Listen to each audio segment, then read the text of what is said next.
दोस्तों, इस कहानी को आखिरी तक जरूर सुनें। इस वीडियो को शेयर करें और कृपया हमारे चैनल को सब्सक्राइब करें।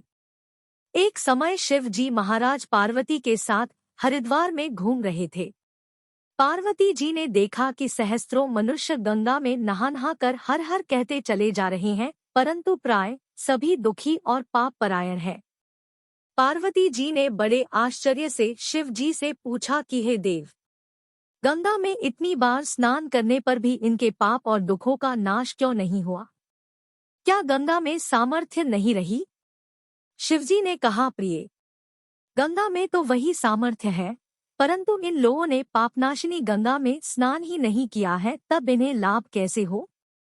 पार्वती जी ने आश्चर्य से कहा कि स्नान कैसे नहीं किया? सभी तो नहा कर आ रहे हैं, अभी तक इनके शरीर भी नहीं सूखे हैं। शिवजी ने कहा, ये केवल जल में डुबकी लगाकर आ रहे हैं। तुम्हें कल इसका रहस्य समझाऊंगा। दूसरे दिन बड़े जोर की बरसात होने लगी। गलियां कीचड़ से भर गई। एक चौड़े रास्ते में एक गहरा गड्ढा था, चारों ओर लपटीला कीचड़ भर रहा था। शिवजी ने लीला से ही वृद्ध रूप धारण कर लिया और दीनविवश की तरह गड्ढे में जाकर ऐसे पड़ गए जैसे कोई मनुष्य चलता चलता गड्ढे में गिर पड़ा हो और निकलने की चेष्टा करने पर भी न निकल पा रहा हो। पार्वती जी को उन्होंने यह समझाकर गड्ढे के पास बैठा दिया कि देखो, तुम लोगों को सुना सुना कर यूं पुकारती रहो कि मेरे वृद्ध पति अकस्मात गड्ढे में गिर पड़े हैं, कोई पुण्यात्मा इन्हें निकालकर इनके प्राण बचाए और मुझ असहाय की सहायता करे। शिवजी ने यह और समझा दिया कि जब कोई गड्ढे में से मुझे निकालने को तैयार हो तब इतना और कह देना कि भाई, मेरे पति सर्वथा निष्पाप है, इन्हें वही छुए जो स्वयं निष्पाप हो। यदि आप निष्पाप है तो इनके हाथ लगाइए, नहीं तो हाथ लगाते ही आप भस्म हो जाएंगे। पार्वती जी तथास्तु कहकर गड्ढे के किनारे बैठ गईं और आने जाने वालों को सुना सुना कर शिवजी की सिखाई हुई बात कहने लगी। गंगा में नहाकर लोगों के दल आ रहे हैं। सुंदर युवती को यूं बैठी देखकर कईयों के मन में पाप आया। कई लोग लज्जा से डरे तो कईयों को कुछ धर्म का भय हुआ, कई कानून से डरे। कुछ लोगों ने तो पार्वती जी को यह भी सुना दिया कि मरने दे बुढ़े को, क्यों उसके लिए रोती है। आगे और कुछ दयालु सच्चरित्र पुरुष थे, उन्होंने करुणावश हो युवती के पति को निकालना चाहा, परंतु पार्वती के वचन सुनकर वे भी रुक गए।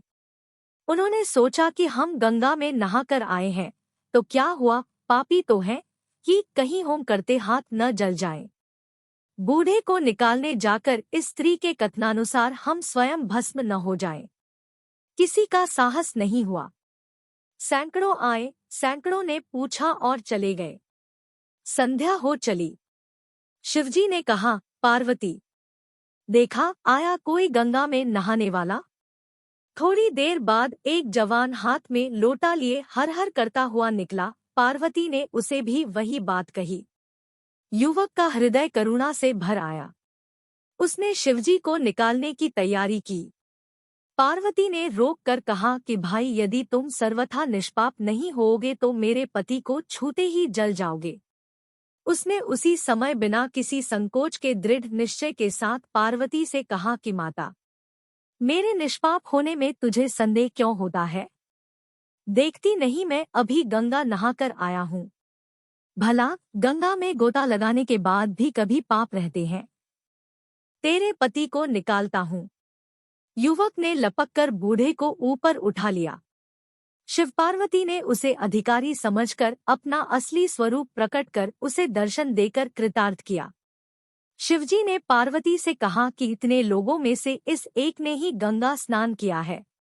इसी दृष्टांत के अनुसार जो लोग बिना श्रद्धा और विश्वास के केवल दंभ के लिए गंगा स्नान करते हैं, उन्हें वास्तविक फल नहीं मिलता, परंतु इसका यह मतलब नहीं कि गंगा स्नान व्यर्थ जाता है। विश्वास के साथ किए गए गंगा स्नान का मिलता है वास्तविक फल।